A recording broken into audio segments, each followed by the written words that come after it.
Welcome to Secret Sound.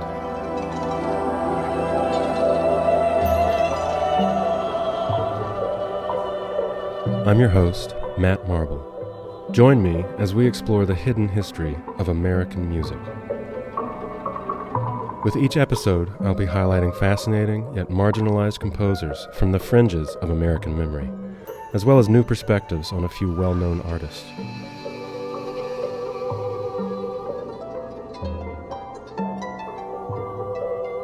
We'll also be exploring some of the esoteric traditions that influence these artists, like theosophy, astrology, Enochian magic, and more.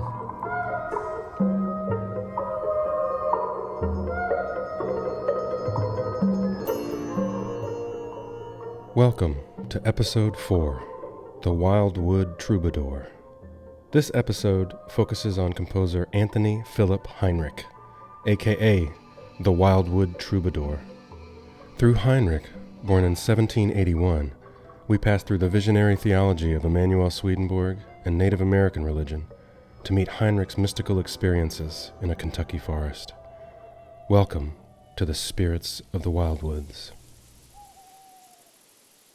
For many, coming to America from abroad, the woodlands and forests were like a storehouse of possibility. Individuals and communities dreamed of a future version of themselves, and the American landscape was like a canvas to paint that dream upon and potentially make it into a reality. Meanwhile, the Native Americans had known the supreme importance of their natural landscape for centuries. Their religion, architecture, agriculture, arts, and medicine were all directly tied to the rhythms, symbols, and voices of the natural world. In diverse Native cultures, the Great Spirit was the universal source of all life. The Great Spirit spoke to individuals through plant and animal, through the spirits of the dead. Nature, ancestry, dreams, and visions are all revered and vividly speak through the Great Spirit. From another perspective, European polymath Emanuel Swedenborg was a massive inspiration to early American settlers, and I'll be talking about some of these earlier colonial composers in future episodes. But by the 18th century, Swedenborg's writings were proliferating in America. Even the American icon Johnny Appleseed, who introduced apple trees to many parts of America, was known to preach on the streets, ripping out pages of Swedenborg's writings and handing them to passers-by. Throughout his work and writings, Swedenborg championed the natural world, both the external realms of nature itself, as well as what he called the natural mind and its spiritual and celestial origin. After having a mystical vision in his 50s, he devoted much of his life to documenting his visionary travels to heavenly and cosmic regions, where he conversed with spirits, angels, and even aliens. Swedenborg envisioned what he called a New Jerusalem, less a place than an age in which a pre-Christian spirituality would blossom. Swedenborg's empowering will to divine love transcended race, creed, and other identities, and was extremely attractive to early American immigrants. This inspired many utopian communes in America and abroad. And Swedenborg's writings helped reinforce social movements like abolition. For example, he championed the spiritual enlightenment of Africans. And by the popularity of his documented spirit communications, we could even call him the grandfather of American spiritualism, while he would go on to influence the Transcendentalist movement during the 19th century. Swedenborg had a huge influence on American spirituality from the colonial period to the 1800s. By the 18th century, Swedenborg's writings and European Romanticism combined with the exploration of the American wilderness. And this was increasingly expressed in the arts, especially painting and music, which began depicting or describing natural phenomena and landscape, often in a glowing, spiritualized light.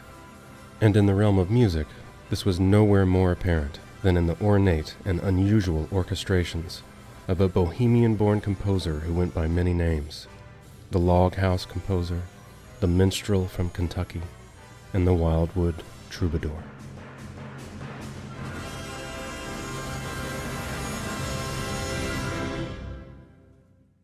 Anthony Philip Heinrich, now considered the first full-time American composer, was born into a family of moderate income in Bohemia. However, he was adopted by a wealthy uncle, and while living with his uncle, Heinrich began playing music at a young age, studying with his schoolmaster. After his uncle left the business to his nephew, Heinrich then traveled internationally on behalf of the manufacturing company, which distributed fine goods of linen, wine, and other items. At some point, he bought a Cremona violin, and he began playing wherever he traveled. For a few years, he was wealthy, successful, admired, and joyful. As the Napoleonic Wars began, his business was threatened. Like many, he looked to America for a fresh start. He loaded a merchant boat with glassware and headed to the New World to start a new, thriving business there. But by his 30th birthday in 1811, the Austrian financial crash occurred, decimating all his earnings and any potential to regain them. Now in Boston, Heinrich met and married Wilhelmina Otto. Longing for her to see his home, they took a grueling 3-month merchant boat trip back to Bohemia, where Otto gave birth to the couple's first daughter, Antonia. However, Otto became abhorrent to the atmosphere of Bohemia, blaming it for her ill health. The couple, leaving their daughter for unclear reasons, then began a strenuous 3-month journey back to America. Tragically, Otto died shortly thereafter, leaving Heinrich alone in poverty and stuck in America. Heinrich would not see his daughter again for several decades, but through his time in America, he found his new identity as a musician and composer. As early as 1810, Heinrich had begun directing music at the Southfork Theatre in Philadelphia. This was the first permanent theater building in America, and he did this without any pay. The music scene in Philadelphia was largely based on Puritan hymn tunes and imitations of European classical works. With high-quality musicians being scarce, Heinrich's presence was very welcomed, but he needed a paying job now. And in 1816, Heinrich walked 300 miles from Philadelphia to Pittsburgh under the pretense of obtaining a job directing their theater orchestra, this time for salary. When in 1817, the theater director had to fold the theater due to lack of finances, Heinrich began offering himself as a music teacher. That same year, Heinrich again took the long walk back to Philadelphia. He then floated 400 miles down the Ohio River to Lexington, Kentucky, seeing firsthand the diversity of nature and social life as he floated through the American landscape. Once settled in Lexington, he directed musical concerts featuring the works of Beethoven, Mozart, and others. He also taught musicians and performed on the violin himself. But after the stress and strain of all his travels and poverty, Heinrich began to fall ill. He felt he needed to retreat, to find a place of solace and healing. And he did. He found a log cabin near Bardstown, Kentucky, adjacent to a Catholic settlement but surrounded by the wilderness of the Kentucky woods.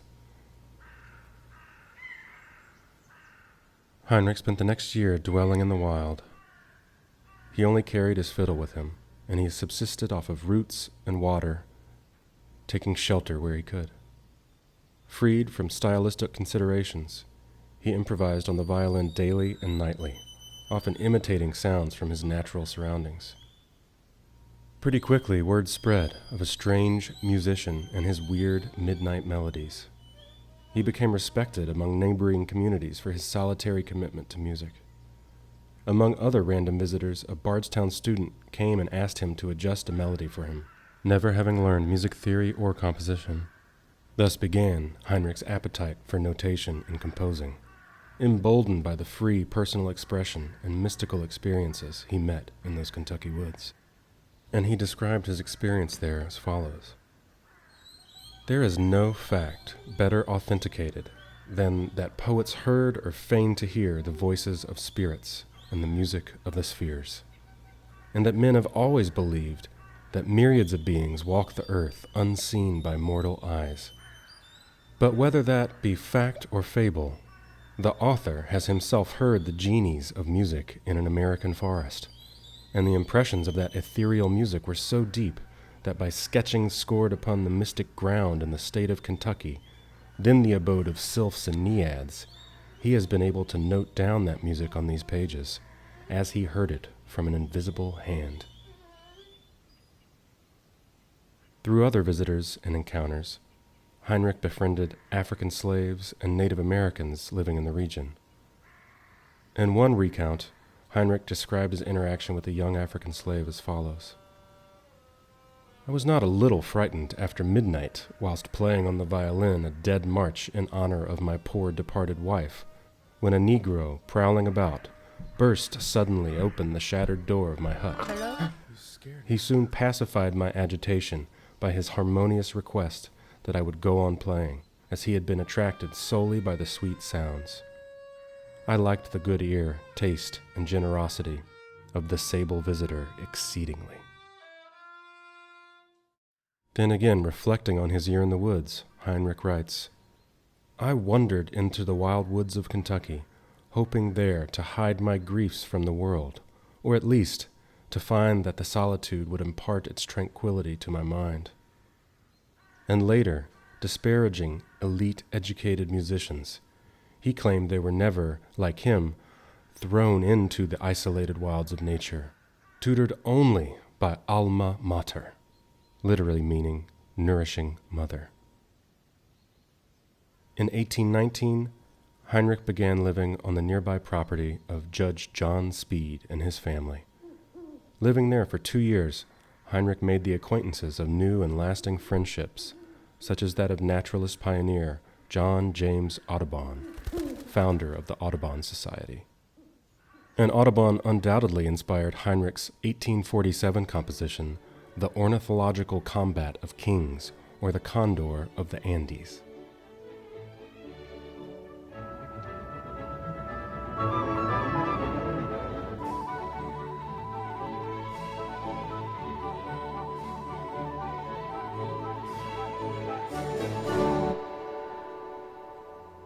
Heinrich was composing profusely during this time, now less nostalgic of his bohemian heritage and celebrating the nature, life, and people of America.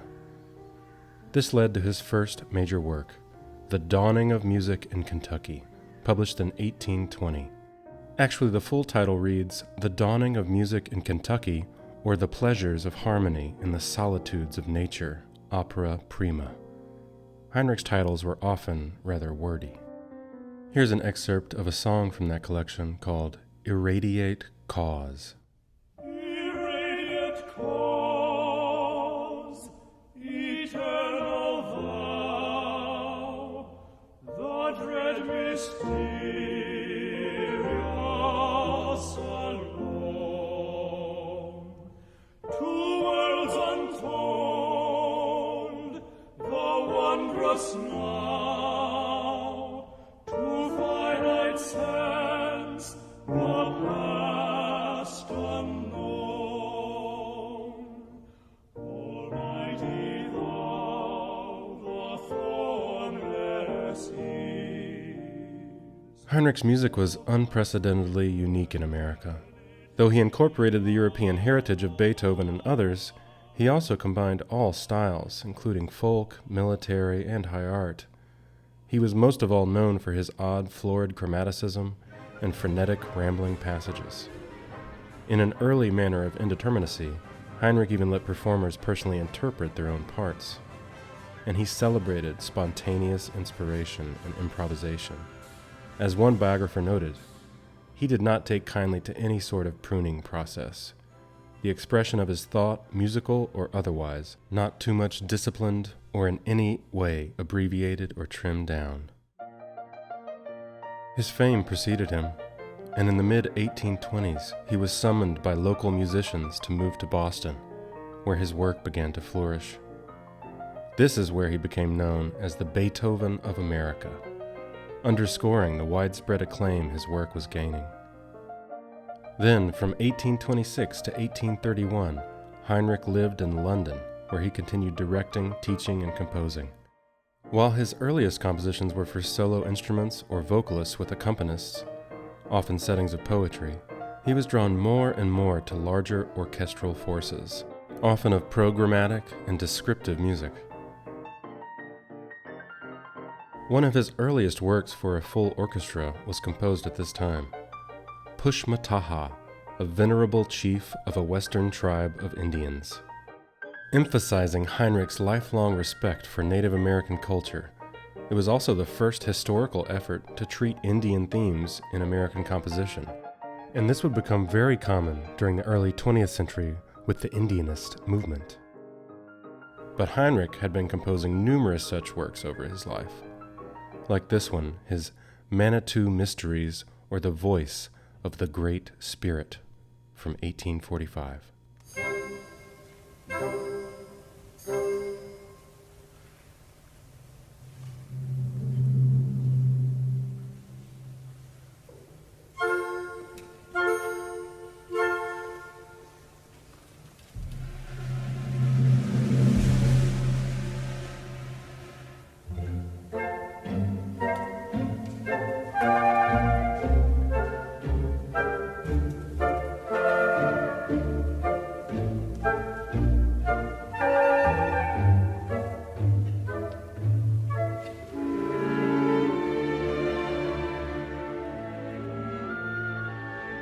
Heinrich spent the next 6 years living in Boston and London, England, remaining fully active in his lifelong freelance manner.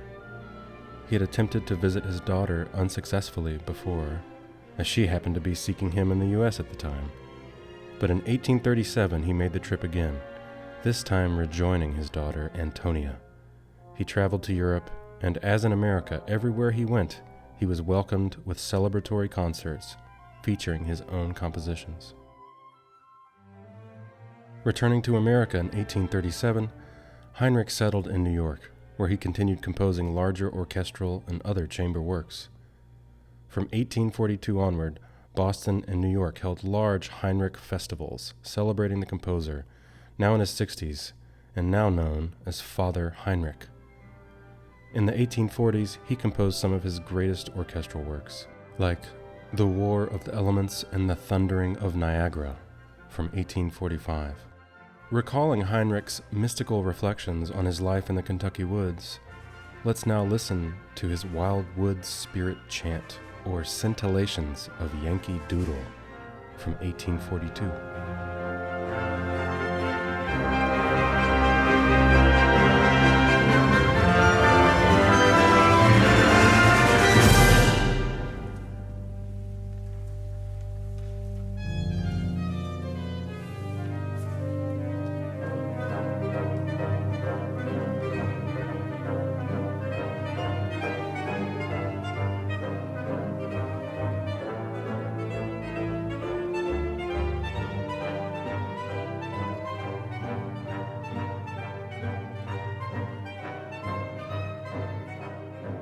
Heinrich was a prolific writer on music, even serving as one of the music correspondents for the New York Herald during the 1840s.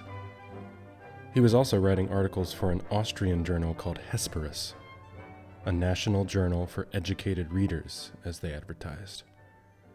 The titles of his articles give us an idea of his interests, and we see explicitly his interest in Swedenborg in an article titled Swedenborg and the New Jerusalem. Already a forgotten figure, Heinrich's spiritual background is often ignored, but it was rooted in the writings of Emanuel Swedenborg and in the Baltic German mystic Barbara von Krudener, inspired by the Moravian Church. Swedenborg's philosophy preached that the physical bodies of man and other creatures of nature contained a hidden spiritual nature within. All things of nature, he writes, have their beginnings in the heavens. The natural is from the spiritual and the celestial, and thereby from the Lord. Such is the influx. Barbara von Krudener found her spiritual calling following the Napoleonic Wars. She proclaimed Napoleon to be the Antichrist and insisted that Christ would return to redeem the fall of man.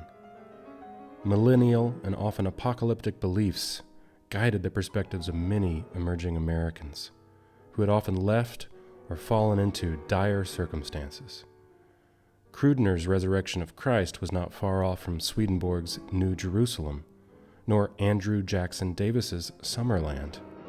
While Native American religion viewed the world as being rich with harmony, between nature and man, between the dead and the living, between dreaming and waking, there was no heaven or hell, but only the Great Spirit.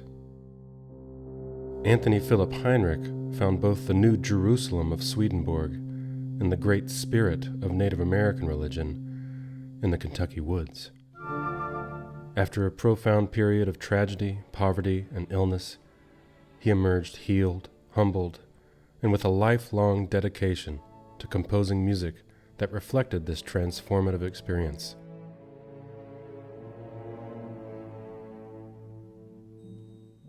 After continued standing ovation concerts and more travels throughout Europe, Heinrich passed away on May 3, 1861. He was buried in the same vault as his friends John James and Lucy Audubon.